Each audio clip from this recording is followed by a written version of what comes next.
Talk to me, Cleveland. Welcome to Chill Talk. This is your brother, Kevin Chill Hurd. This is Chill Talk Quarantine episode 70. That's even though it could be 75, I might have lost count. But at least it's been 70 shows in quarantine since we haven't been up at Radio One at the radio station. Hopefully, we'll get past this whole virus thing. People get vaccinated, quit creating variants, and let's move past this. Let's be social in the society. Look out for your society. Look out for your family, your neighborhood, your parents, your siblings, your people, your wife, your girlfriends, your side girlfriends. Come on, let's get a hold of this thing. So right now we're talking about critical race theory, House Bill 322 and 327. We should be joined by the super producer Felicia Haney sometime soon, and we also should be joined by our sister Meryl Johnson with the Ohio State Board of Education here to give us information. But right now, I'm going to go ahead and you already know this, brother. This is our academic brother right here. Dr. Lethargus Goggins II. Let's see if we can get Dr. Goggins in the building. Get him in here. Everybody, look at that, man. He looking real Afrocentric too, bro. He got some West African stuff behind him. He got some books. He got some flags. He ain't rocking his bow tie today. Not today. How you doing, sir? How's it going, Dr. Goggins? Man, it is busy, but going well. Hey, brother, once again, and just to let you know how everybody that knows me know how I do it, I'll call you like 2 hours before the show and say, hey, we're doing a show on this. You want to be on the show? And Dr. Goggins was like, oh, I'm in. I don't even think he waited for me to tell him what the show was about. But the show was about something that he was about. So first of all, how you doing, brother? What's going on? Tell me where you're at. You're still in Akron? You in ACAT? I'm still in Akron. Working with Cleveland school district with social emotional learning. And as you know, the last couple of days here, start of school, so mighty busy, but all good work. Okay, real quick, and just for the people who don't know you, but most of the Chill Talk family, they know who you are, and I'm letting the super producer in. But while she gets in, give us a quick breakdown, a reintroduction, allow you to reintroduce yourself to the audience. Sure. I am Lethargus Goggins II.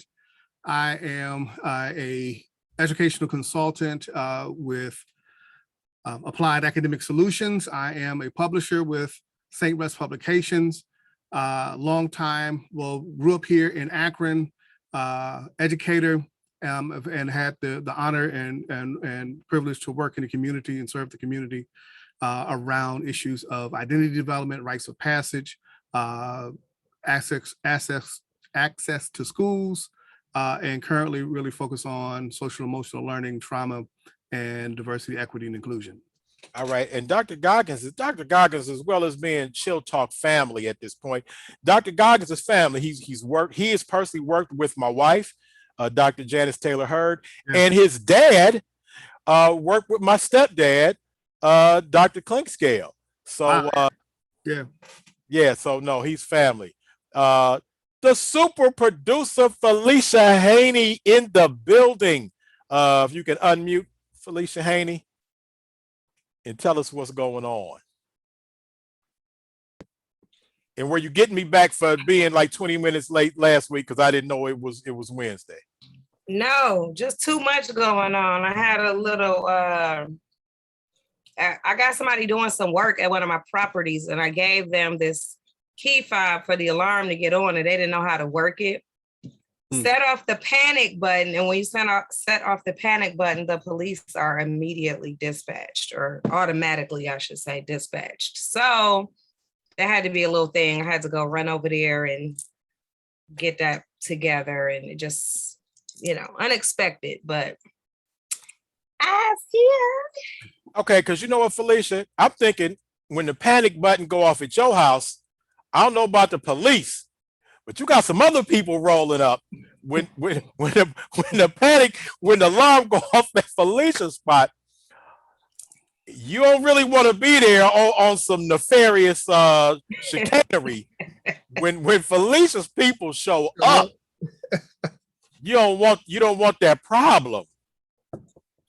But this wasn't those people. It wasn't your people. It was the actual police. These was the people who were supposed to be there and the police.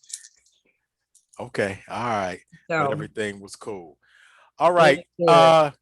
Felicia, we do have Meryl Johnson in the waiting room. You want me to go ahead and let her in? Because I was just about to ask Dr. Goggins to break down the whole critical race theory concept before we get into the whole House Bills 322. Yeah, we might as well let her in, and then we can, okay, we'll have him go first. Okay, we'll let our sister Meryl Johnson get in, and she can introduce herself for the everybody in Cleveland is going to know this queen.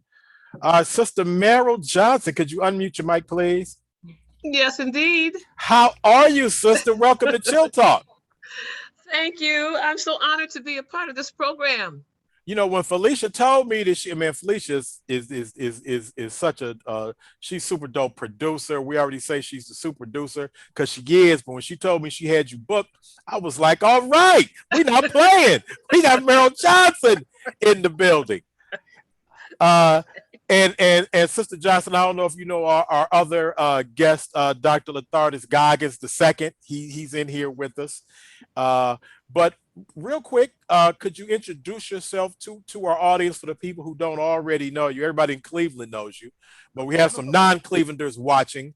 So please introduce yourself. Okay, I'm wiping the sweat off. It's a little warm here.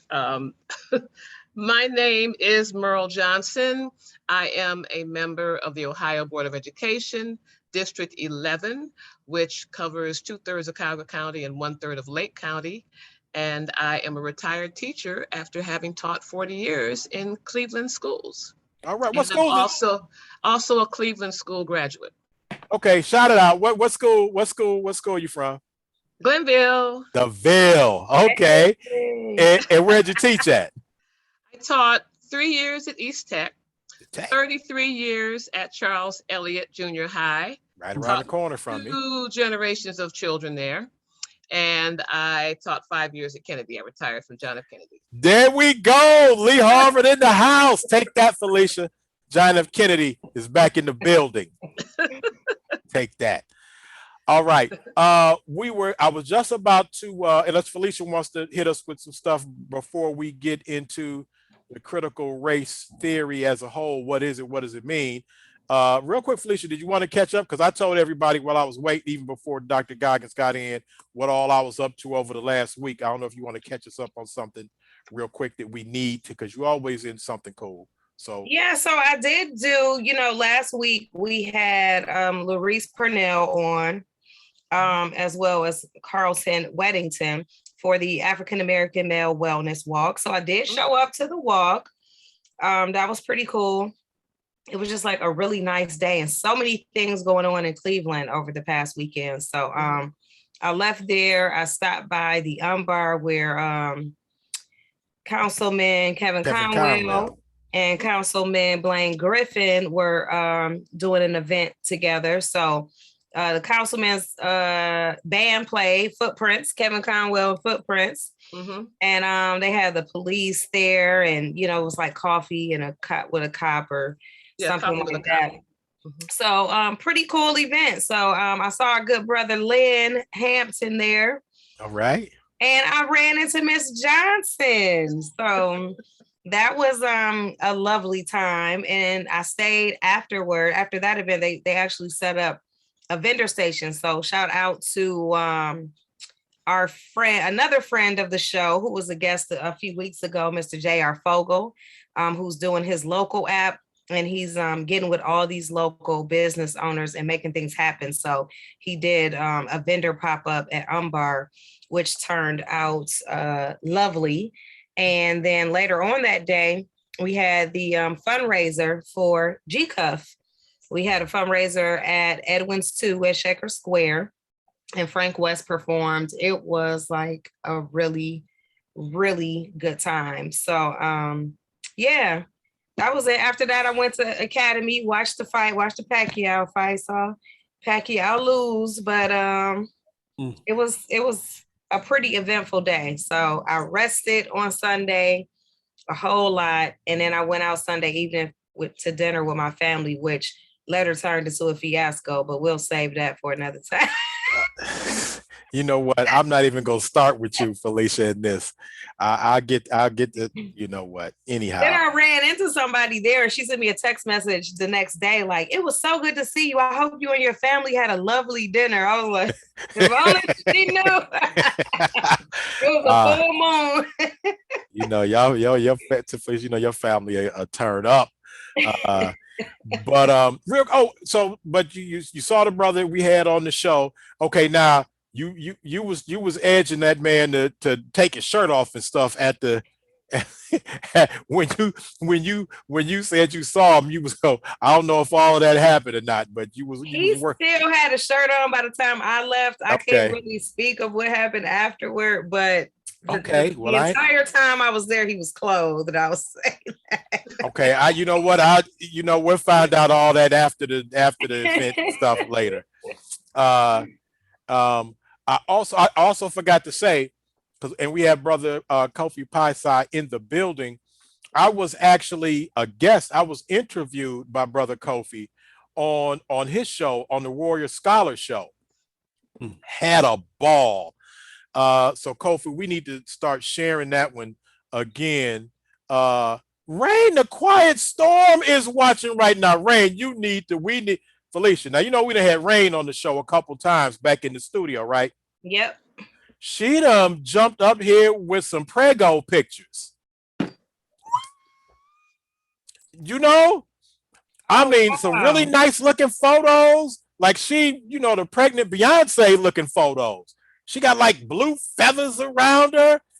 Nice. And her actual motherhood belly bump going on. So congratulations to one of the dopest MCs in Cleveland. ChillTalk invited to the shower. That's what I'm saying. Rain, we need to know. Rain, the Quiet Storm. Is Chill the Godfather or something? Come on. Come on now. Can I help name the child? Man, Rain, we need to talk, Queen. My little sister. Anyway, she's in the building. So we appreciate you. I see you out there. I saw those beautiful pictures that you posted. That's beautiful. But she threw me off by seeing Rain in there. But yeah, Kofi, let us know where we can give us a link to the Warrior Scholars where you interviewed me, man. Had a ball. Got a chance to talk about a lot of stuff. So it was cool. I'm used to doing the interviews. So it was cool to get interviewed. But Dr. God. Real quick, too, before I see that Shelly Shockley is in the building. Shelly Shell. She said, hey, my people in the chat. So I do want to give her a shout out and let her know that Shelly actually gave me a show idea, and we will be doing that show next week. So it's talking about Black folks, in the great outdoors, how Black people are not afraid to go outside and do some camping or some bike riding or some, fill in the blank. We do that too. So we chopping wood and we building log cabins. Fire. Hey, naked and afraid. And not afraid. Okay. Not afraid. And not afraid. So tune in next week. I know that Kevin Jones, one of our members of Greater Cleveland Association of Black Journalists, will be on as well. So make sure you guys tune in next week. All right. But I will now be quiet because it's about this week right now, and we have two extra special guests on that's talking about some stuff we really, really, really need to talk about, y'all. So thank you guys for coming on first and foremost, because the show next week was supposed to be the show this week, and we had to do a little change-a-roo at the last minute. So I really appreciate the fact that you guys were able to be flexible and come on. So appreciate you, and I'll turn it over to you, Chill, if you want to start with right. the introduction. All right. No, and real quick, again, if anybody wants to do any donation to Chill Talk, you already see it pinned in the chat. Cash App, $money, the number 2, chill. Feel free to donate whatever you want to donate. We'll take $1. We'll take $100. So anyway, whatever you want. But my man, Dr. Goggins, I already see you've been on the case. You've already spoken about this, so this is nothing new to you. Can you please let us know what is the critical race theory? How did we come upon this? Where did this come from? And what we doing about it? Okay. So first, let's establish what it is, because much of what's been discussed is what it's not. So what it is a recognition that if any societal norm eventually gets codified into a law. So if you want to know what is the root, or what is at the heart of how a people or issue is manifesting in the society, look at the laws, look at the policies, look at the things that begin to determine how people act and set the boundaries, right? And so there's a group of scholars, Kimberly Crenshaw, Northeast Ohio homegirl, Derek Bell, and some other scholars, the names are just escaping me right now, that through the 70s really kind of codified this idea of a critical race theory, critically examining the laws. So one is tends to be housed in the field of law. Look at the laws around race, and that will give you a strong sense of what are the issues and policies and the things that are perpetuating issues of race, racial disparities, and those kinds of things. So it is the term, I'm sorry, was coined in the 1970s.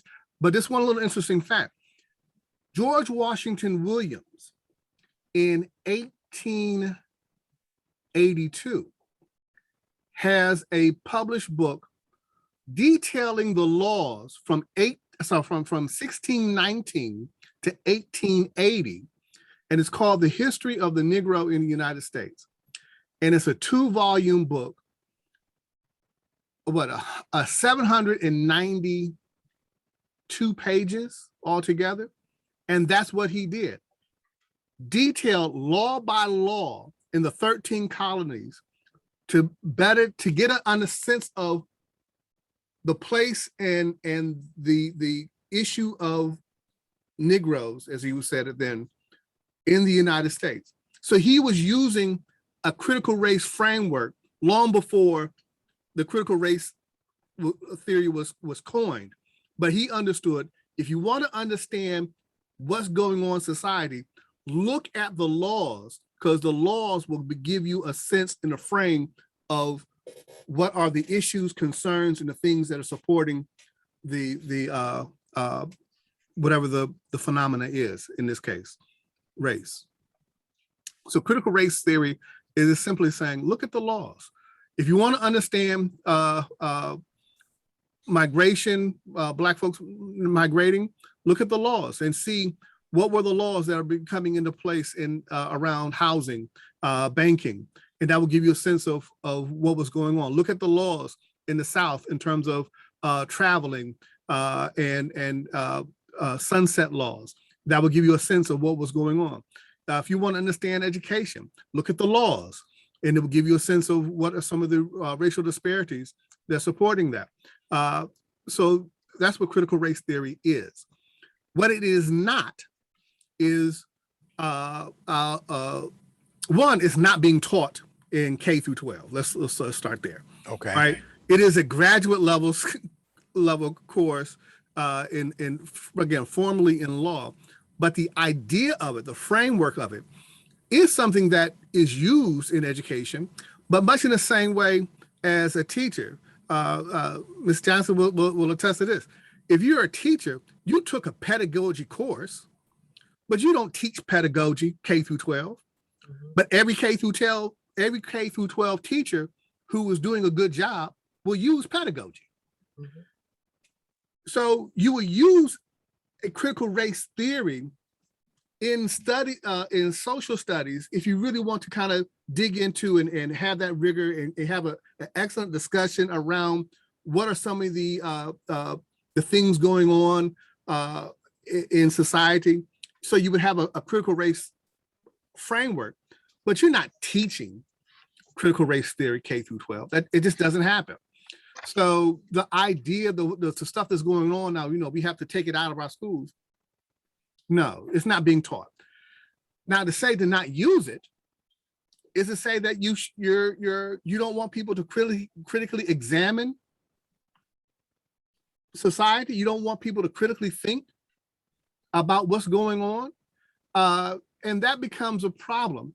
And when you start looking at the laws that are being passed, they don't even make sense using their logic.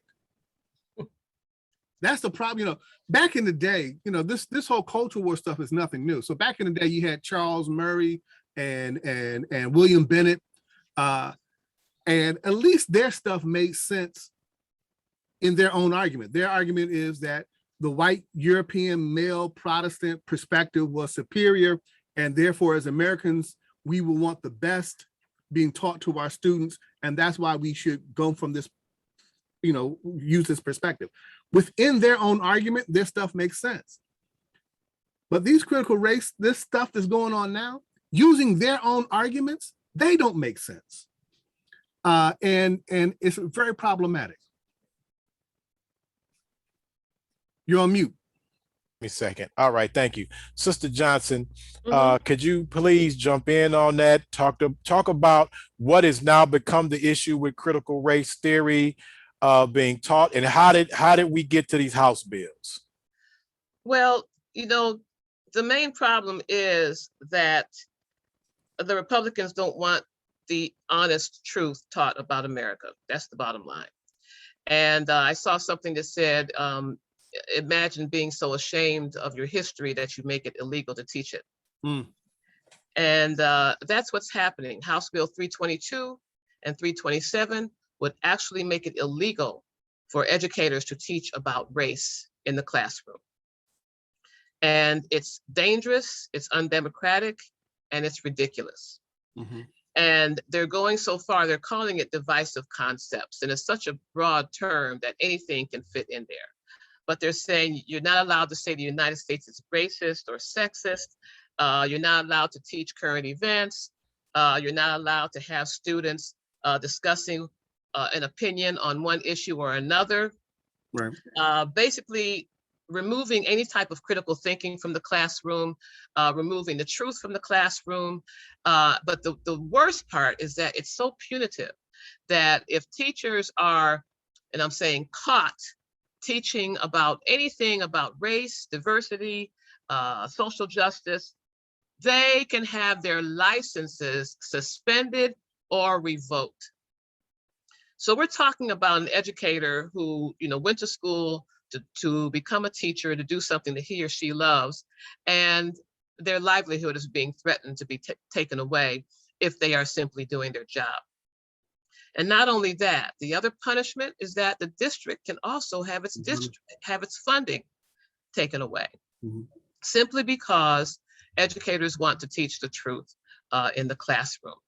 And so it's gone on all over the country. 6 states so far, the last I heard, have actually passed laws like this, and more than 25 states have the legislation pending, as it is here in Ohio.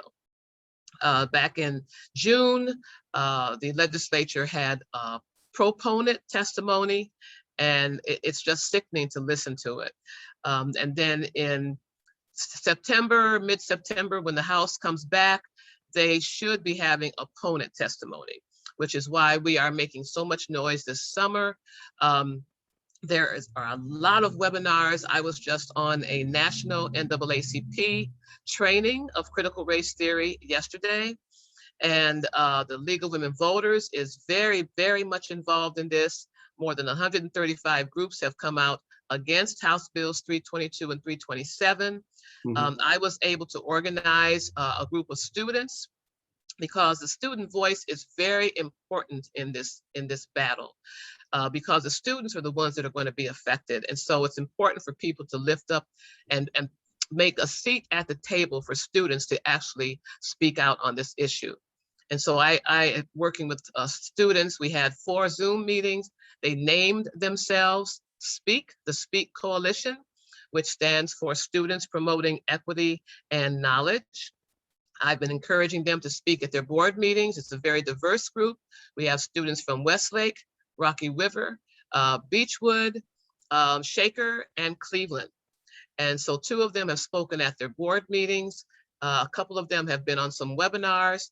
The City Club of Cleveland is doing an event on September 14th around the same issue. And 1 member of SPEAK is going to be one of the panelists on the City Club program. And so it's very important for students to speak out. But the main thing is that when we look at why this is happening, the bottom line is, number one, the Republicans want to turn out votes for their base. They want to defend, privatize, dismantle public schools. They've never been about public schools from way, way back. They want to weaken our democracy, and they want to eliminate discussions on equity, racism, and justice in schools. If you look at their playbook, these words are triggers. If they see any words like equity, diversity, inclusion, courageous conversations, implicit bias, all of that, they say, oh, critical race theory is in that school. And those are words that they consider to be triggers. It's really it's horrible that this is happening at a time when students need to be able to talk to their teachers about what they're seeing about the murder of George Floyd, where they see so much going on in the country. They need to be able to talk to people who they can trust. And so often teachers are the ones that students can come to when they're concerned about these issues. And these bills will just make that impossible to happen. It's really, really bad. Well, Dr. Goggins, so and help me out here. Am I to understand that what this bill is trying to prevent schools from teaching the history of America in America? Is that what I'm hearing? Current and past? It is trying to squelch critical thinking, right? So it's rooted in a few different things. One is that if my identity is built on falsehoods and stereotype tropes of white supremacy, those kinds of things, I can't have critical examination of that, right? That people with insecure identities cannot stand in the light of truth. They just can't. And one of the things that we are moving, you just recently with the census, that we are a more diverse country than ever before, right? And we're moving forward toward a even more diverse country population. And there are a lot of people who are just afraid. They're just simply afraid. And there are national groups that are taking advantage of that fear. As Ms. Johnson talked about, this is a national playbook. And it plays, or it gets talked about often like it's a grassroots movement. But this is a national playbook by just a couple of 3 national foundations that are doing this in a hopes to trigger a response to drive people to the ballot, because on the issue of issues and talking about it on merit, they just don't have. So they have to trigger the fear. And again, within the context of their own argument, it does not make sense. How do you have it's one of the laws, the part of the law Ms. Johnson just talked about. Students cannot take a position and defend it, right? So how do you do a science fair project? You can't do a science fair project. You have a hypothesis. You go out and get the evidence. You defend your hypothesis. That will be against the law in this way. How do you do project-based learning? How do you do anything? How do you debate? How do you have a debate? You can't take a position. Yeah. According to this law, regardless to the evidence and the facts that you may have, right? It's not saying that you just can't, you have a willy-nilly opinion. It's saying that you can't take a position and actually have the evidence to support your position and speak it. As a student, you can't do that, right? Just does not make sense. But we have some states that have already adopted this, correct? Yes. We do. Texas being one of them, Georgia another, Florida. And you in Florida, and you get there's a lot of backlash that's coming along with it because the usual suspects. But because the way it is, again, within its own argument, it does not hold water. It just doesn't hold water, and it is very troubling. It's very troubling. It's just very troubling. And just to add, you're not allowed to do any kind of implicit bias training. And when you look at the disparities, the Black students who are being suspended, just in Ohio, twice as many Black students as white students suspended from school. Students having to cut off their hair because of African-American hairstyles. I mean, there's so much bias that affects our students in these schools that it's despicable to say that you're not going to be having implicit bias training. I know a superintendent who said every week they had a different type of implicit bias training, of course, before COVID, but there are educators who recognize how important that is. And you have more than half of the students in the country attend public schools. 80% of teachers in the country are white. So there's going to be some bias going on. And it's important to be able to address that so that our students can be in AP classes like they should be, and so that they can be treated fairly in our schools. And it's just these bills are really, really disastrous. Right.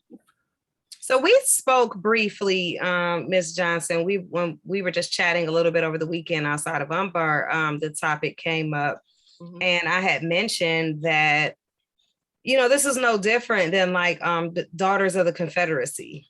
They were in charge of, what went into textbooks. And if anything was said negatively about the, Confederacy, it's just like, nope, can't go in. So these things can't be taught. So it's like it's just like history repeating itself, but I don't know, almost yet one-upping it. Not only, now it's just like, even if you teach it, then something may happen to you. Yeah, and it's in the bill that the State Board of Education cannot address curriculum. That's where we do the model curriculum. I'm on the committee that looks at model curriculum that serves as a guideline, because we do not control. That's another thing. We have local control in this state. So the state, the Department of Education, we do not control the curriculum. And the legislature should not be trying to control the curriculum, because we have local control in this state, which means that districts are responsible for their own curriculum. See, and again, that just goes back to how it doesn't hold water within also, right? Because typically a Republican position is local control. Right. And on this one, they're like, no. Yeah. And did I see in the bill, excuse me, did I see in the bill where various superintendents would also be held accountable if they found that these things were taught? And they also added that even the contributions of nonprofits were added to this bill to prevent it even from getting in from nonprofit outside agencies into the system. That's correct. That is in the bill. And Sister Johnson, Merrill, what from your vantage point as an educator, longtime educator, involved with the school board on a state level, what is the ultimate? And we know what Dr. Goggins just told us, but from your vantage point, what is the ultimate goal of this? What is the intent? We know what the effect is. What is the cause from your perspective? As far as the goal of the folks that are doing this, Yes. they want to turn out votes for their base.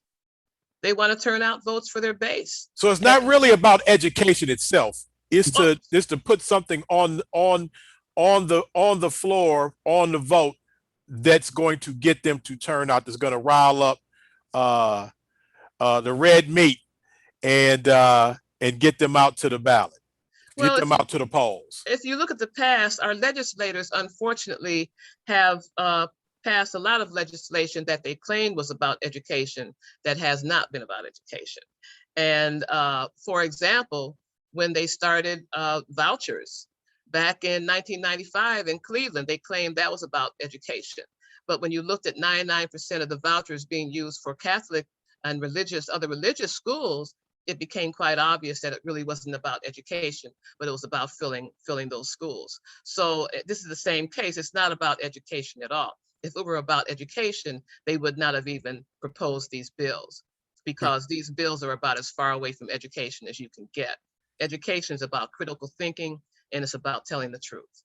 And these bills do neither one.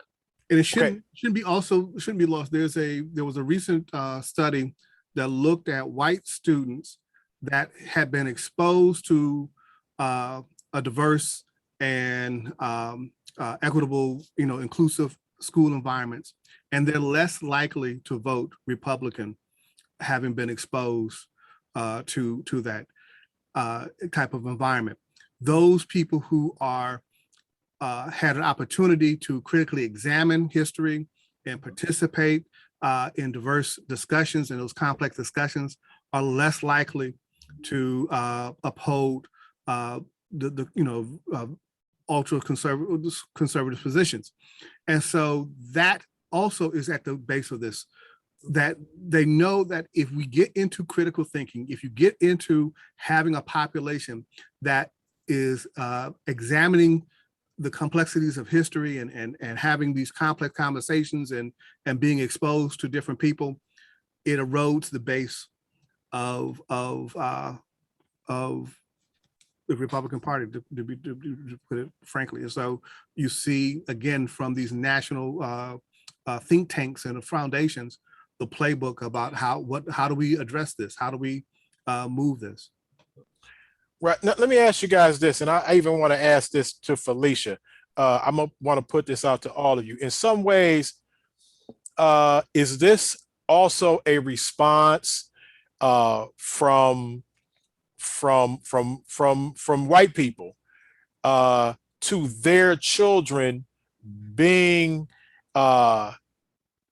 connected or learning of the past that was represented in the participation of a lot of white students in over the last demonstrations over George Floyd and whatnot? It was more white people out there in a lot of places, and they were young, they were kids, they were students.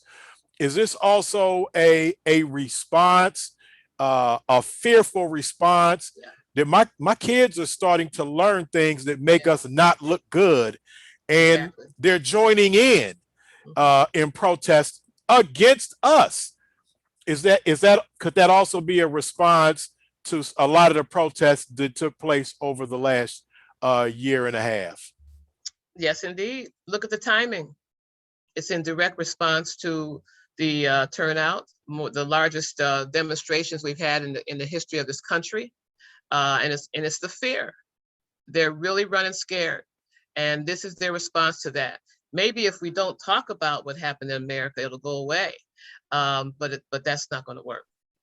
And in fairness, let's say this is a segment of the white population that's largely involved, right? Because like you said, you had more white folks involved in the marches as well. So there's another part of the population that that understands and appreciates critical thinking, and again, and as they are critically thinking about, they're more inclined to get involved in social justice type movements.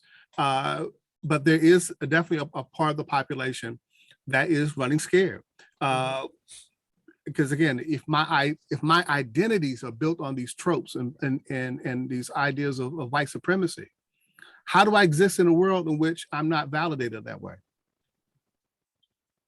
Right. I do want to. Sean is in the chat. Sean, everybody knows Sean from the Mossy Warriors, from the Kofi Paisat research team, and certainly from Science with Sean. So he's very active in the chat. I just wanted to read a couple of things that he said. He said, we have to teach our kids at home already, but we also have to continue to raise awareness among ourselves on how invested these people are in to minimize our history and hide their own. Mm-hmm. So yeah, let me respond to that. When you say how invested they are, they're actually doing death threats to school board members. Mm-hmm. This is serious. Money is coming in from outside the country, from national organizations to be involved in school board races. That has never happened. Usually folks don't even think about their school board. But now we have parents, and a lot of them are not parents. They're coming from outside of the districts and going into these school board meetings and trying to intimidate school board members because they are the ones who control what the curriculum is for the district. We had a school board member in a suburb, a close suburb of Cleveland, the president of the school board, who quit because he received a death threat. So this is deep. This is how serious they are about this is what racism does. Okay. Yeah. This is what racism does. It causes people to want to kill folks who are trying to do the right thing. wow. Well, and certainly the teachers are on the front line, and even Sean has noted that some teachers, especially in those Republican states, are fighting about Definitely. this. Let me just say for please, 1 minute. Please go ahead. The president of the American Federation of Teachers, Randy Weingarten. I just saw her this past Saturday, and I thanked her for her announcement. She was in Cleveland for a rally. She said on YouTube in an interview that they are putting more money into their legal fund, and she said, "Teachers, we've got your back." So they are, and then the Zen Education Project has a pledge that is circulating around the country. More than 5,000 teachers have signed it. And one of the lines in the pledge is, "I will not be bullied." And I have one of their t-shirts that says, "I will tell the truth, nothing but the truth. I will not lie." So, we're resisting. I told them, I'm sorry, I'm retired, because I would be in school. They'd have to carry me out with handcuffs.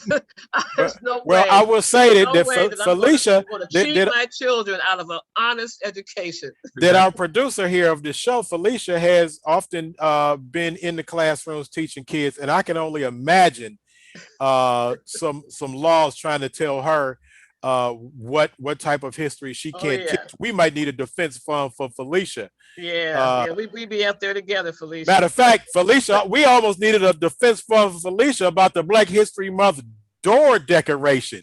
We almost needed a defense fund for that. So I can only imagine. But Felicia, from even the perspective of you being involved with kids and in the classrooms, how would that even affect the way that you, and we joke, but you did have drama about your Black History Month door decorations, but how would you even deal with that if it was laws on the books saying that you could not teach some of this history that was critical of how, the Europeans were treating the other Americans, the Native Americans, the Black Americans? The Japanese Americans, right? And in cases, the Jewish Americans too. But how would you deal with that as a classroom instructor?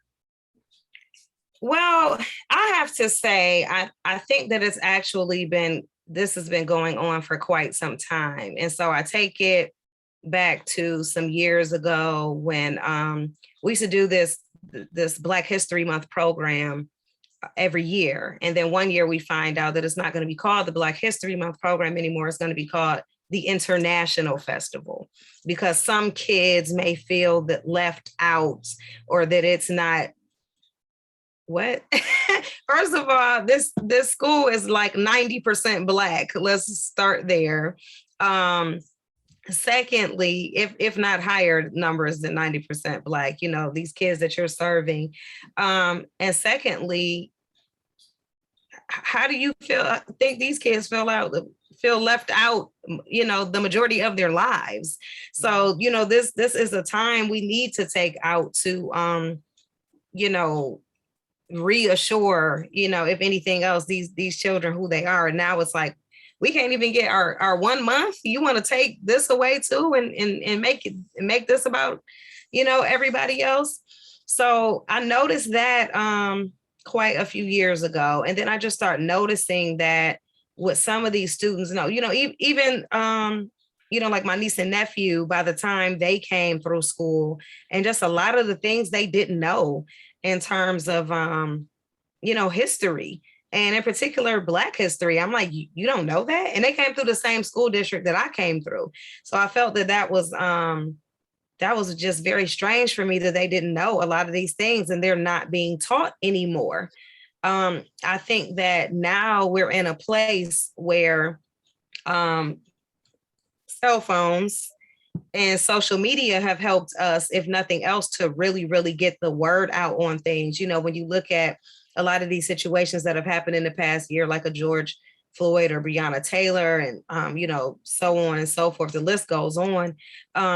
We've really been getting the work in on social media and spreading that ourselves. So it's just like, okay, how can we really cut this off? Like, we were trying to gradually do it in the schools, but now, you know, we've got this other platform. So it's like, we really need to do something aggressive to shut it down. And it's just insane to me.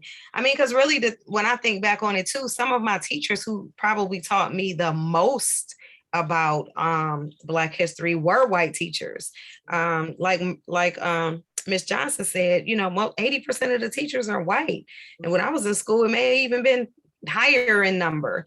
But I remember, you know, my teacher, Mr. Goldstein in particular, teaching me so many things about the civil rights movement. And, you know, we actually spent like a block of time, like it was a part of the curriculum, like where we spent weeks really delving into this and learning it. And I don't feel like, you know, even when way back in the day when I was in school, that any of the white kids in my class felt left out. It just wasn't that kind of a vibe, you know.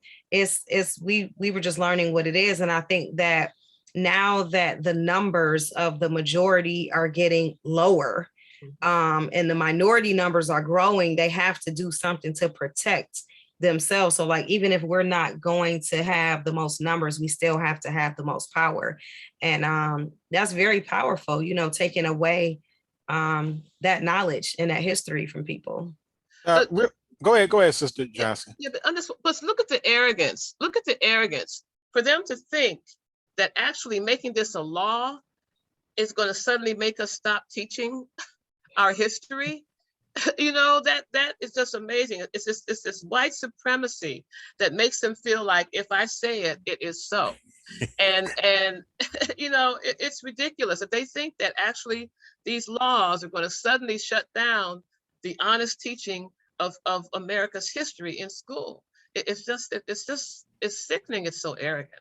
Well, let me ask you this, because one of the reasons that I brought up that I thought it was interesting, that when I read the bill that it included nonprofits, it also made me think of charter schools.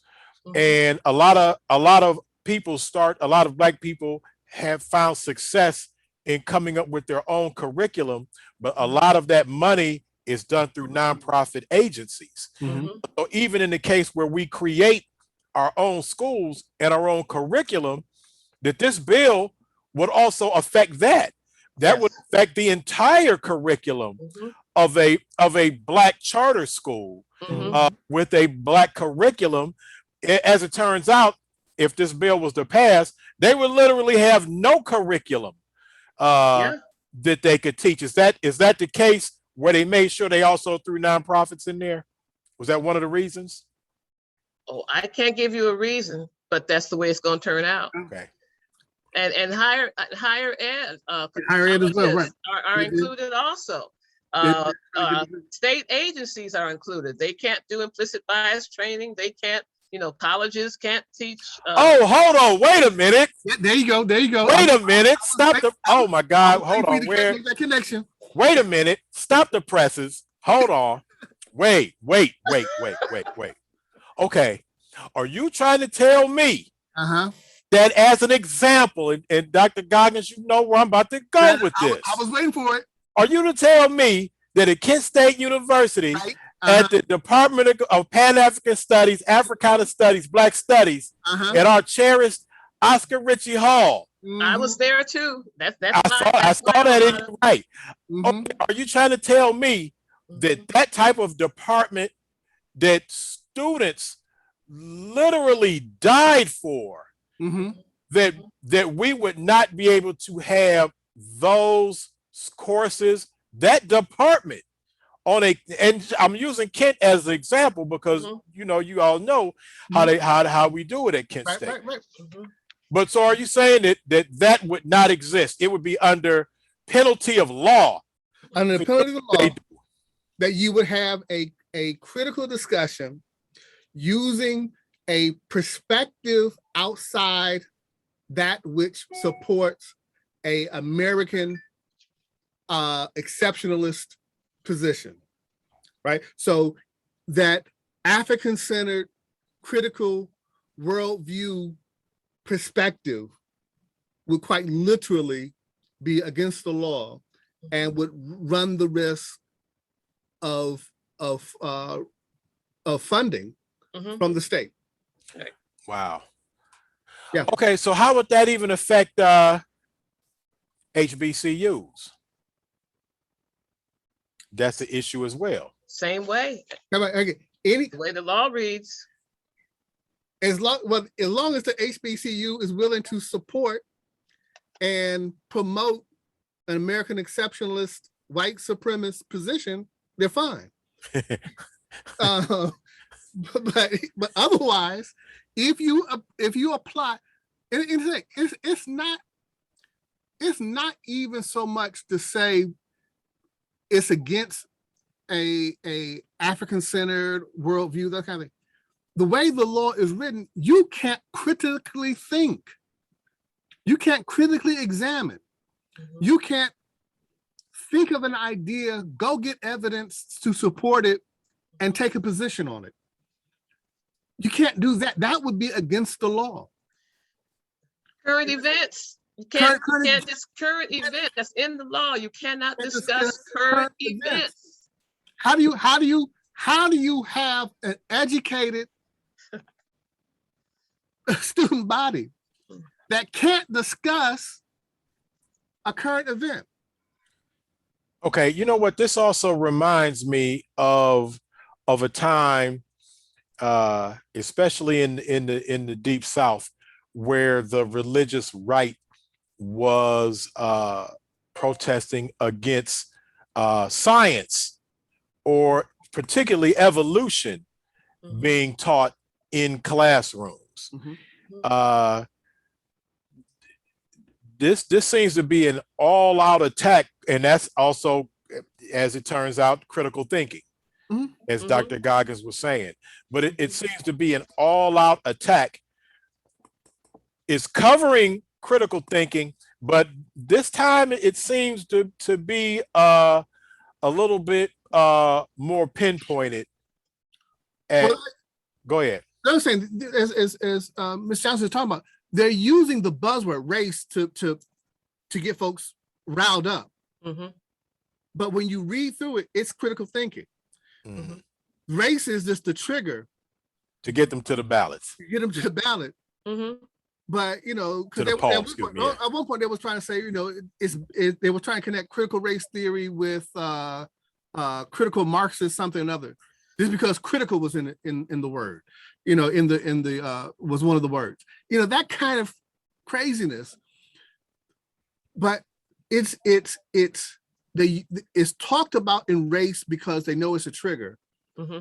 But at the end of the day, what they're attacking is critical thinking And in a way that just it is unsubstantial. It's unsustainable. It can't be done. It just can't. You cannot have an educational system and this law at the same time and produce anything good. Dr. Goggins, real quick, and I want you to put on your academic hat. What happens when critical thinking is struck down in academics? What happens to our system? You produce slaves. You go back to Nat Turner. I thought too well. I was no good as a slave. It was in his autobiography, in the Confessions of Nat Turner. He talks about folks knew that I was not going to be a good slave because I thought. Frederick Douglass, when I learned how to read and think, I was no good as a slave. I would be no good. So that is the issue. And at the end of the day, it's about folks running scared. I don't believe it's the majority of white folks, but it's a very loud minority. and they're organized. Here's a perfect example of what's going on with them. Equity, we know that equity and equality are different. Equity is about giving you what you need. If you wear a size 9 shoe and I give everybody a size 9, that would be equality, but it wouldn't work. So I give you a size 9 and everybody else the size that they're supposed to be wearing. Well, here is the people who are running this anti-critical race theory thing. Their definition of equity is different. The cartoon with the 3 boys standing on the boxes looking at the baseball game, and one is real short, so he needs more boxes. That's the equity that we support. Their definition of equity has a white person standing in a hole with a shovel next to the hole, and this Black person standing up on a box. In other words, we have to take away from the white people to create equity to give to the Black people. And that's their fear, that they're going to lose something if we have equity and make sure that everybody is treated fairly. Well, zero-sum game in their mind. When someone has to lose something. Yes. When Merle Johnson said, when you said that one of the important points that you brought up is that they are organized, and it reminds me of our good brother. A lot of people in the chat are familiar with our brother Unc West saying a well-organized lie defeats a disorganized truth every time. All right. All right. And it looks like that we are in a position to test this out on this level, and it's more than an academic level. It's structured towards academic, but as everybody is saying, it's much bigger. It's much bigger than that. Yeah, but I want to respond to one of your earlier questions. You said also what would happen, what would be the consequences. The other thing that is the danger of this kind of law is that if students can't talk about the inequities and their causes in schools, then it actually has the potential to diminish their ability to be active civics participants, to understand the world they occupy and to build a better society. So if students can't talk about this stuff and can't critically think and debate and talk around these issues, then it really takes away their ability to be a civic participant in this country and to try to build a better world. And one of the things that is happening is that the folks who are organized in this whole effort to dismantle our public schools, and that's what it's about also, it's about dismantling our public schools. They are claiming that white children's feelings are being hurt by learning this about America, that we're teaching them to hate their country and their feelings are being hurt. And they're claiming that Black students are feeling like victims. And so those are the lies that they're telling to pull in more parents. Right. They say they're helping us out. Form these board meetings. They helping Ike. Right. But and again, you start getting with the truth. The truth of the matter is, if you don't want your white child to feel bad about learning the truth, don't lie to them in the first place. Right. Ooh, hey. Right. That's the reality. Yes. Right? Yes. That if you and here's the thing they don't trust, because time and time again we have the examples of Germany after the Holocaust, South Africa after apartheid. With the Truth and Reconciliation. That truth brings about reconciliation. Mm-hmm. Truth brings about a greater cohesiveness of the community, around which then we can acknowledge the history as it actually happened and move forward and build, as was been suggested, a better community. And begin to heal. And begin to heal. But again, if my identity is so insecure, I don't trust what the new society will build and my place in it. I'm afraid that in this new society, I might actually have to compete on merit and not give on privilege. Exactly. Yes. That's exactly it. And go back to James Baldwin's, one of my favorite quotes from him. If I'm not the person you say that I am, you're not the person you think that you are. And if this idea of critically examining history allows you to think in history differently, then my place in that world that you're creating is not what I'm accustomed to. And I don't have the security in my own identity to believe that I would have a place in it. You know, Dr. Hassan Jeffries spoke at the City Club last Friday. It's on YouTube. It's brilliant. But he said something. He said, it's a white privilege. It's not a white guarantee. Mm-hmm. And I thought that was really, I mean, that speaks to what you just said, that, you know, you're not promised a position in this new society just because you have privilege. It's not a guarantee. And so that scares people. And that idea of that scares them so much that they're willing to threaten your life with it. Yeah.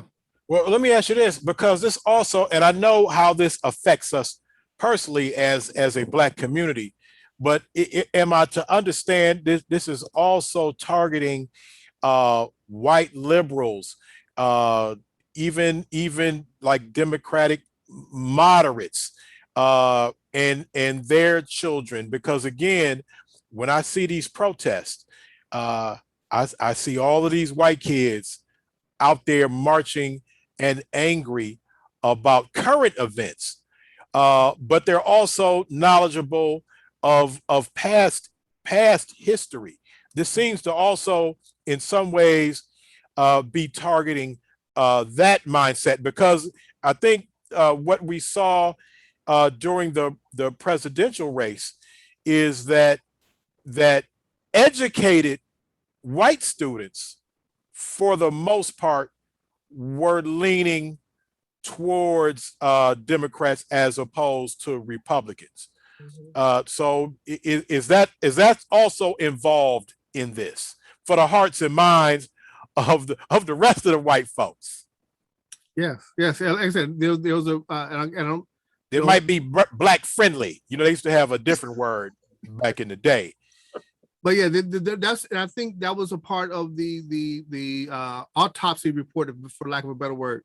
They're saying that white youth who are exposed to critical thinking, exposed to a diverse environment, lean or less likely to lean conservative and less likely to vote conservative. And so that exposure, that discussion, all of that tends to produce a person who is going to bring that critical thinking, that social justice perspective into the ballot box. And instead of how do we how do we create a message that speaks to the truth and to core American values and compete there. They rather create the lies and the deceptions to fight on that, because frankly, well, that's another discussion. But right. Well, Sean, I mean, Tremaine, our brother Tremaine, big ups to our brother Tremaine, a big supporter of Chill Talk.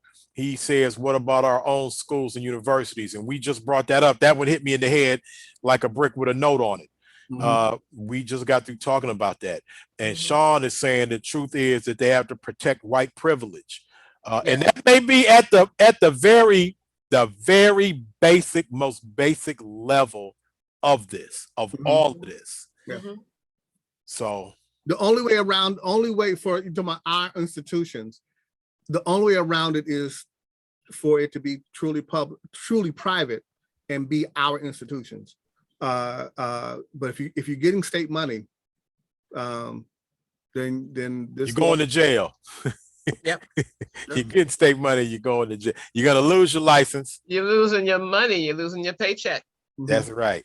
That's right. Well, now, Sister Johnson, you said that you've been talking. Students have been talking about this, but what about the teachers? We know Sean in the chat said that teachers are fighting about this. But from your perspective in Ohio, what are teachers saying about this? Teachers are being quite vocal. Both presidents of our two teachers unions, the Ohio Federation of Teachers and the Ohio Education Association, Scott DeMauro and Melissa Cropper, have been very vocal. Teachers are up in arms about it. We just had a rally this past Saturday in the Collinwood area, and I talked about it, and the teachers are very upset. And my biggest fear is that we're already losing teachers. They're leaving the profession. We already have a teacher shortage. And just my biggest fear is that we're going to lose more teachers, as opposed to having their jobs threatened for teaching the truth. I'm afraid that some of them may be leaving, but we are resisting. We're fighting back. Is it any clues? I mean, and certainly a lot of those states that you named, Georgia, Florida, Texas, those are familiar names when it comes to the things like this. But any word of what Ohio Governor Mike DeWine is saying or feeling, or because he has it, sometimes he's kind of occupying both ends. Yeah, he's on unpredictable. Subjects like this. Hey, sometimes he'll say something like, all right, Mike DeWine, that's all right, my man. And sometimes you're like, oh, come on, man, that's how. So now you're doing it like that too. So somebody else asked me that. I have no idea where he is on this. I haven't heard. I don't know. Okay, we're gonna put you on the case to find out. You have his number. He gives you a call to check the temperature. On speed dial, right? Because he like to check the temperature. So he want to know what's the temperature before he actually gets out and says something. But especially during an election year. Is this election year, fam? Next year. Oh, next year. But okay. he's paying attention. Sean said Martin Luther King one day will never have a dream. But that's the way so he's right. That's the way it's going. Wow. Well, what is Shelley saying? Oh, he's running scared. She said he wants to be reelected. Right. And that's he likes, that's what I'm saying, Shelley. He likes to check the temperature. If the temperature is lukewarm, then he'll get out here and say some slick stuff. That's not the normal things that a Republican governor would say. But if the temperature is a little hot, he's a little more inclined to fall in line, my opinion. Cora wants to know, Johnson, what school district did you teach in? She said that at the beginning, but go ahead and run that back. 40 years in Cleveland School District. And I attended Cleveland schools. And she finished up at John F. Kennedy High School. I finished teaching at John F. Kennedy. Right, that's what I'm saying. I graduated from Glenville. Okay, we know you got your Glenville in there. I'm saying teaching. Get that star-blooded shout out up in here. You know that's our sister school, our big sister school. So no doubt about that. That Now, Martin Luther King spoke at, right? Yes, I was there. oh, you Nice. were there. Hold on, wait, stop. Let's pull that Yeah. one back. So you were there. Come on, talk to us about it. You were there when Martin Luther King came and spoke at Yes. Glenville. Yes, I was. What was the occasion? What was the feeling? Take us back there real Well, quick. it was, I know we're off topic, but we need to. It's we not have you really here. off topic though, because I mean, you have to think about it, like what was going on there, and for him to come there and speak. Yeah, This Carl is all Stokes was running related. for, So Carl for Stokes was her, running for mayor. yeah, Yeah. for you to and, never Okay. have that experience, you know what I mean? Mhm. It's just like, you know, across the board, say like all these types of experiences are taken away. Right. This would be, you wouldn't be able to have this discussion or have Right. this memory Nope. given this the law, as the case may be. Well, run it down real quick for us. You came to school one day and Martin Luther King was there chilling. Yes, and I'm going Okay, to what share happened? real quick. I'm going to share one of the stories that I remember that he shared. He talked about when he was young and you know, he had to get on the bus and he had to go to the back of the bus, but his mom, they had always told him that he was somebody, and that he knew that even though he had to put his body at the back of the bus, he was leaving his mind up on the front of the bus. And he knew one day he was going to put his body where his mind was. And I just thought that was so powerful when he shared that. And that just kind of stuck with me all that time. But it was quite exciting to be able to actually be there in the auditorium Sure. with Dr. King. Man, I'm sure. And then I think about I worked on a film maybe 2 or 3 years ago now, called Conversations in Courage, and it was about Martin Luther King coming to Cleveland, how he spoke at Heights Christian Church in Shaker, and kind of all these other things surrounding it, how he spent pretty much a year kind of in Cleveland helping the Stokes campaign, amongst other things. But I even look at that film, you know, the reason we did that film was because the Shaker Arts Council wanted to show it in the schools. So it's like it starts kind of spilling over into more things than just kind of even what happens right here with the teacher in the classroom teaching. It's like all these other methods or all these other art forms where they're using this content or ways of teaching, like how we're talking about, okay, well, we can teach it outside the school, but then what? It's like you put it into this film, you can never show it inside the schools. You got to try to, you know, collect people up in other places outside of where they normally are to get these messages out. Yeah. And not to say that it can't be done, but it does really change the game on a lot of different levels. It really does. So yeah, all the stuff is connected, you know. It would have destroyed my curriculum because I just, you know, eyes on the prize and all of that, you know. Yes, I remember watching that in school, and which then made me want to, you know, watch it at home. Like I don't know. It's crazy. Cora also is giving a shout out to Glenville. She is a Glenville graduate, so she's saying the Ville. Yeah, all right, Tar Blooded. So break down for me one last. We talked about how, so it's 2 different House bills. Yeah, it's 2. It's really like 2.5 because it's House Bill 322, House Bill 327, and then there's a substitute House Bill 327, which adds more stuff. So it's the substitute House Bill 327 that adds the teacher license being revoked. That, you know, so it just kind of adds, it makes it even worse. Let me put it that way. House Bill 3 sub House Bill 327 just adds more nasty stuff. Gives you some more consequences and repercussions. Yeah. Wow. This is crazy. I mean, Dr. Goggins, did you, because you're kind of on the pulse of what's going on in the educational process, especially when it's race related. Did you see this coming? We saw political trends. We know that the gerrymandering and redistricting is a result of this past election. Did you see this being a part, possibly connected to the protest and the shock of them to see their kids, white kids, out in the streets protesting? Did you see this as a result?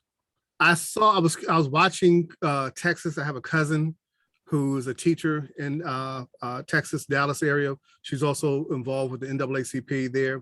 And so she was sending me some stuff and I was paying attention to what they were doing there. I was watching Georgia, and then it might've been a week or so after that, I got this notice across the email saying House Bill 322, 327, take a look at it. And was like, wow. And then digging into it, because there's some very interesting things that's being associated with it, right? So there's some groups, I won't bother naming them, but there's a couple of groups that are, around how do we protect our children and some other things about foundations for truth and this kind of stuff. And you go to their websites and everything, like the one website, it had Abe Lincoln and Martin Luther King and Frederick Douglass. And you on the surface, you look at it like, okay, they might be saying something. And then you start digging deeper, just, a couple, 3 pages into it, you're like, this don't look right. And you begin to understand, well, I began to understand how this isn't just, as you're saying, people responding to their kids. This is a national playbook that's being passed down. And listening to the testimonies, the proponent testimonies, a lot of times they don't even recognize, they don't even know what they're saying. They don't have the implications of what they're saying. And one example in Texas, one legislator stood up and was like, do you understand we would not be able to talk about, you wouldn't be able to talk about Rosa Parks. You wouldn't be able to talk about, he just ran off a number of things. World War II, you couldn't talk about the Holocaust. You couldn't talk about the Holocaust. You couldn't, he was like, and the guy who was the signature for the bill, he was just kind of stuck. I didn't know. It's like they're handed this piece of the legislation, and they march off with it. And again, they don't make sense within their own argument, because I'm thoroughly convinced that they couldn't have read through this. They're not reading it. It's passed on. And that's the thing that was very revealing for me, learning it. In Ohio, and I forgot the woman's name, but she was one of the sponsors. And Grindell or Fowler Arthur? Sarah Fowler Arthur and Diana Grindell. I can't remember which one, but I remember one of them started off talking about how they support critical thinking and such and such, such and such, such and such. And then when you turn to then the bill and all the things that it takes out, like how you can't put the two together. That was the real revealing thing for me, was recognizing how this isn't a grassroots response. These are pawns in a national playbook, and all too often their willingness to just fall in line without any of that critical thinking, without any real integrity, quite frankly, to the democratic process. These bills are coming down from ALEC, the American Legislative Exchange Council, which is a group of about 2,000 right-wingers who write model legislation, and they send it to their dues-paying members, Republicans, in each of the states. And they brought a Stand Your Ground legislation, Senate Bill 5 from 2011, the big fight where we could have lost a lot of our collective bargaining rights. They brought us the voucher and the charter legislation. The privatizing prisons. They send down all of this model legislation, and quite often the Republicans will take it and just put it out there. And it's true. Some of them have said that they didn't have a chance to read the whole thing. So they will put it out there. And you're right. Some of them are probably shocked what's in it because they haven't read it. But it comes from on high, from the Heritage Foundation, the ALEC. Those are the ones who are putting together this legislation, and then they're just passing it down to their dues paying members. Yeah. Yeah. And then, we've got this party over everything. So even if my moral values are telling me that this is wrong and this isn't right, but if this is what the majority of the party is doing, then I should just go with it, and I don't know why we're into that kind of thinking on either side, really. It's not really thinking, it's just following. Yeah, exactly. It's following. And Merle Johnson, let me ask you, because I know it's already rough for teachers, and we already do not have enough Black teachers as it is. They can certainly get other better paying jobs. The schools, especially in the public school systems, are in trouble. Underfunded by design. And when you base something on property taxes, you're going to have poor schools and you're going to have rich schools. And that's by design. That's part of that systemic racism that the folks who are anti-CRT deny the existence of. They say there is no such thing as systemic racism. It's all individual based. So that's, yeah. I guess my question is, how is it looking for the hopeful support of the influx of new educators coming into the school system? I mean, even particularly in the public school system, but even in the private sectors or charter schools, when we look at things like this, what does that do to? I mean, back in the day, Black people were coming out of college and were running to be educators, running to the school systems like, hey, I can get a job. I can be a teacher. It's not the biggest paying job, but it's a good job. It's a respected job. But I think we've moved far away from that. And it's a disrespect. It's on its way to being terribly disrespected. And this might be the final nail in the coffin for people looking to choose that as a vocation. But talk to me a little bit about that. Well, unfortunately, teachers have never been the respected profession that we should have been. I saw once a T-shirt that said, teachers didn't choose the wrong profession.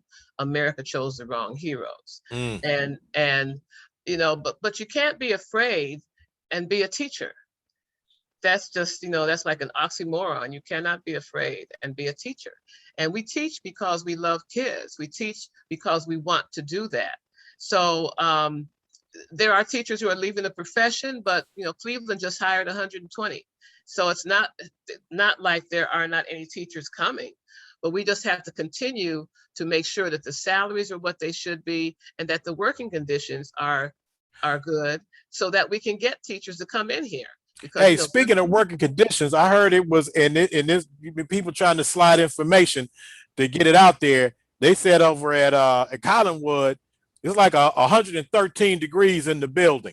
So that's what I mean. That's not respectful to teachers or kids. So we're constantly fighting the fight that we shouldn't have to fight.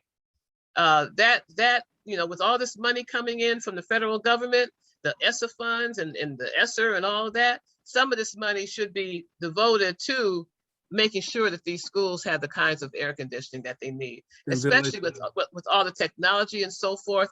That technology can't exist with these kinds of temperatures. So humans can't exist with those kind of temperatures. Exactly. So a lot of schools were closed today. Not just Collinwood. I know South Euclid and some other schools in Cleveland. And I think some of them closed early yesterday for the same because For of the the same heat. reason. Yep. Mhm. Yeah. But let's also not let's let off the hook teacher prep programs. Yes. The Yes. vast majority of teacher prep programs simply do not equip teachers to come into the system competent in cultural Right. perspectives and those kinds of things. Cleveland State is at the vanguard, is a national leader because they require 2 diversity courses. Mhm. The vast majority of teacher prep programs only require 1 course, and it's a survey. It's an intro to diversity type course, and it basically states there's other people out there that don't look like you, but there's no expectation that as a teacher that you will develop a competency, a cultural competency or cultural responsive teaching competency in it. And in large part, one of the reasons why there's so many teachers leaving the profession is because they feel overwhelmed and unprepared. Mhm. But I think it's 50% of new teachers will leave the profession within 5 years. Mhm. And the committee, one of the committees I sit on the State Board of Education, Teaching, Leading, and Learning, that's exactly what we've been dealing with. We were able, just a week and a half ago, we met with one of the people who is over higher ed in the state, who deals with just the kind of thing you were talking about. Mhm. And I asked her, I said, do you do surveys or evaluations of how prepared these colleges are to deal with diversity and equity and so forth? And she said, yes, we just sent out a survey. And I said, I'd like to see the survey and I'd like to see the results. So we've been having that conversation as far as if colleges, and also if colleges, if they're offering supports for students of color who come into the school who are interested in going into teaching. And when you mentioned Cleveland State, one of my former students said he was really pleased with the kind of support that Cleveland State had for him as an African-American male who was interested in teaching and who was very uncomfortable being on the campus. And so those are the kinds of questions that I'm asking as a State Board of Education member, because we can meet with anybody we want to meet with, and that's what I'm going to be following up on. And the other thing is meeting with the people who write the textbooks. We had a meeting with Pearson, a Pearson representative who has been responsible for these textbooks. And I asked him, I said, are you holding yourself accountable for Europeanizing and whitewashing these textbooks that students have been looking at? And they said, we are going to be taking a look and we're going to be working on it. And on their website, they have this big section about how they haven't been telling the whole story. It's like, everybody's having this come to Jesus moment where, after the murder of George Floyd, it's like, we got to do something different. And so I am going to be staying on top of this guy. I have his email, and I'm going to be following up with Pearson, who is responsible for textbooks, for testing, for just about everything that's done in education, to see if they're actually going to change their tune and start telling the truth in their textbooks. All right. Excellent. Sister Johnson on their necks. Yeah. That's why I ran for this position. Yeah. All right. Nice. We definitely appreciate you. I want to shout out another person who I wanted to get on the show when we were going to do this next week. She wasn't able to come on today. Her name is Chanel Mcleod. And Chanel is a former in the classroom educator. She's a former teacher. She's since come out of the classroom, but she is really, really focused on teacher wellness. So the reason I brought her up too is because of what Dr. Goggins was just saying, about replacing teachers. I think it costs like $20,000 to replace a teacher. And they said something like 500,000 teachers or something have to be replaced a year. So, when you think about it, this is like all this money that's being spent on just, teacher retention, you know what I mean? Or lack of, and then that could be going to, the development of our teachers and our students, and just taking time to really put in that professional development or that wellness, like she's saying, some teachers really are good teachers, but when you have all these issues coming down the pike, and now you got some new stuff that, God forbid this won't pass.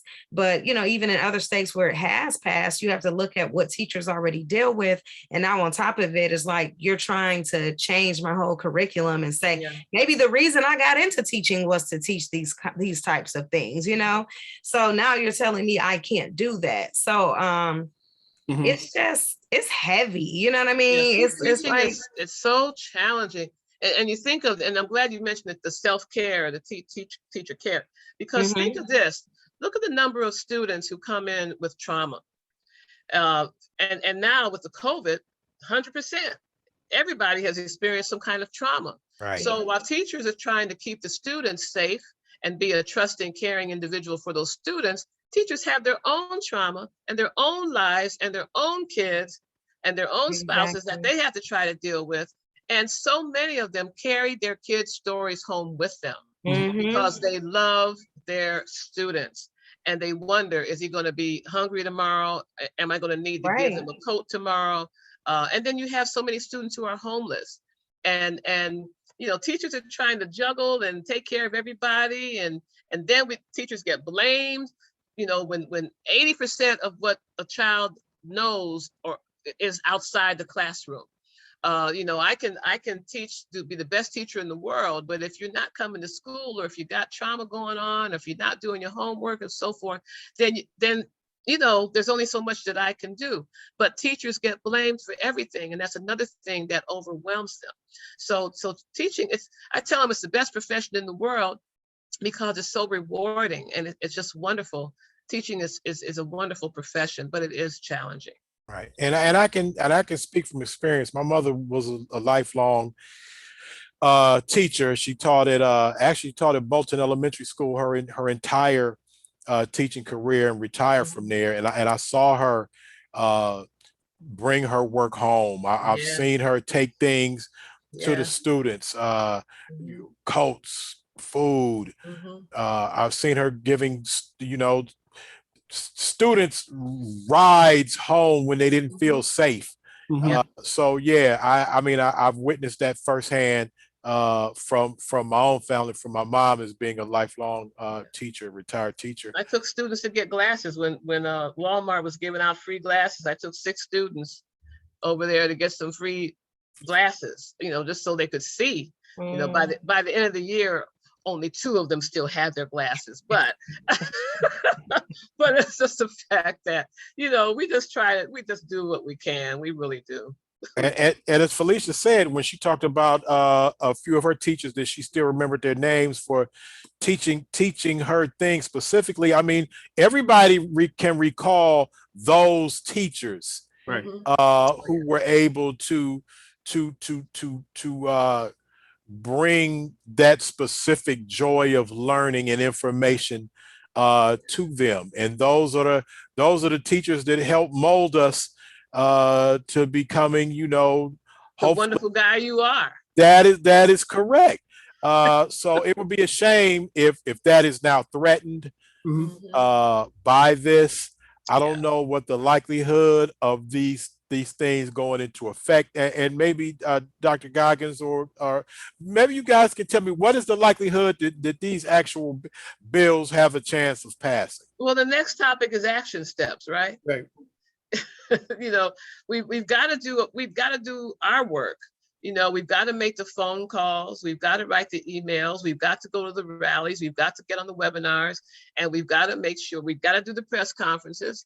Ohio Federation of Teachers at Innovation Ohio just had a speak out yesterday, and they had, it was really diverse. I had a student on there, but there were a number of people from all over Ohio who were speaking out against House Bill 322 and 327, had some reporters there and so forth, and it was on Zoom.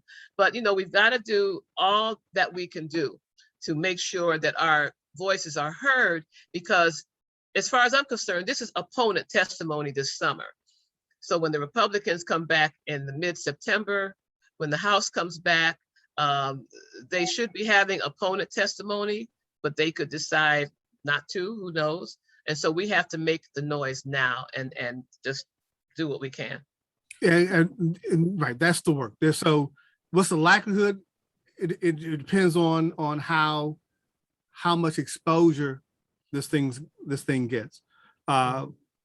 Darkness cannot stand the darkness can't stand in the face of light and sunlight. When they tried to pass the bill initially, they first brought it up. Well, I think it was within a week of the end of the session. A lot of exposure got put on it. We had writing campaigns and those kinds of things.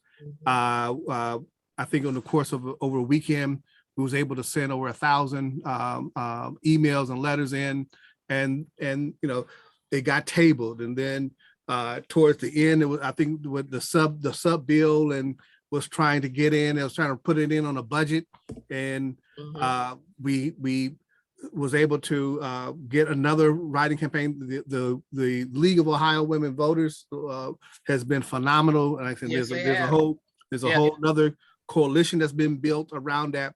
And so the likelihood it gets passed, it depends upon how active we are. If we as a community come together, voice our opinions. Here at the NAACP in Akron, we read a statement into the school board.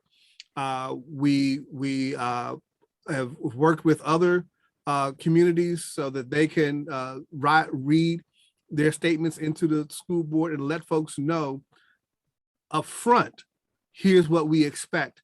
Here's the expectation that we have. Not waiting for them to make the first move, but for us to be active and set the agenda and let people know very clearly that we have a commitment and an expectation, particularly of you as a school board, for critical thinking, for equity, for inclusion, and for a high quality education. You cannot support and do 322 or 327 and have a quality education. They're antithetical to each other. It just doesn't exist. So as a school board, as a community member, here's my expectation that you provide a quality education. Here's what it looks like. It's inclusive. It is it promotes critical thinking. It fundamentally challenges us to be a better, more perfect union, right? All those kinds of things. Yes. Which requires the discussion, the debate, the critical thinking, the engagement of complex ideas and hard conversations. That's how this country has moved forward. All right. And I have a commitment from a white friend of mine who was going to pay for a bus. I said, the more white students we can get to Columbus when they have the opponent testimony, the better. I said, so she's willing to pay for a bus to load it with white students to go to Columbus and testify that talking about race does not hurt my feelings. And we need to have those kinds of activities and events, and so that we can show the Republicans that what you're saying just isn't true. And so that's the kind of thing we need to really have happening. Merrill Johnson is on the case. Well, Felicia, we are on the 10 o'clock hour. I mean, this was a dynamic show. We got it in, and big shout out to Sean in the chat, who when he gets in the chat, he's on it. So make sure you support that brother. Go check out Science with Sean. Check out the support the Kofi Pi research team. Oh, Sean, my mother done showed up now. She's still mad about you. Said she stole that book, but he's in the chat now. You can get him. But yeah, thank you for all those brothers in the chat. Shelly, we love you. Man is in there holding it down. So you can still share the show even after the show. Share the show. Let people know what we talked about. Let people know some of the solutions, some of the things we need to pay attention to if we, because otherwise we'll get caught sleeping. That's right, Sean. You see him in there. Get him. He's there now. But anyhow, I just give one quick shameless plug. Sure, get it in, bro. AppliedAcademics.com appliedacademics.com. That's my website. And I have a link called Teach the Truth. And it goes through critical race theory and some of the other things that's being connected to it. And there's also action links to follow up and to get involved with some organizations that are helping organize the response to critical race theory. And for more information, honestyforohioeducation.info. That's the League of Women Voters, Policy Matters. They are all over this. Honestyforohioeducation.info. It is filled with information along with action steps and things that you can do to keep this stuff from passing.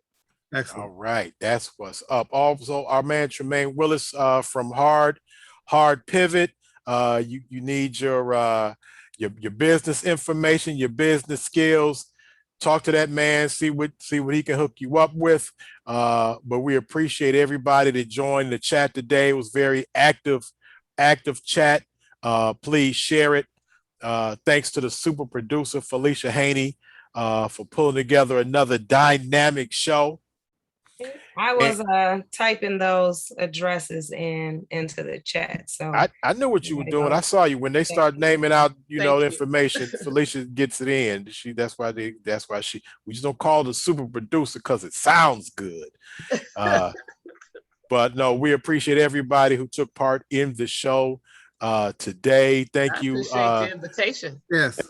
Felicia, thank you for bringing Meryl Johnson. I couldn't believe Thank you, Felicia. She came to the show. I'm like, you got who? All right, we big time now. Dr. Goggins for accepting another last minute invitation from me. Hey, always trust you, brother. Hey, we appreciate everybody that's in the chat, everybody that watches it after after it's archived. Please to continue to share it and support Chill Talk. We can continue to do bigger and better things, and we will have more things to give away, as you know, for the free. So stay tuned to the show. Felicia, I know you got some things up your sleeve. I do. They will be giving away some things, and it's a thing. Oh, and this weekend, Felicia and I and other members of the Greater Cleveland Association of Black Journalists will be going to Columbus.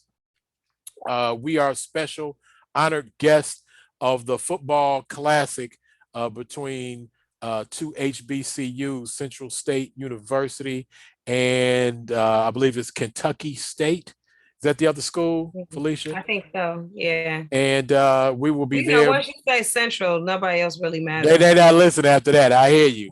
But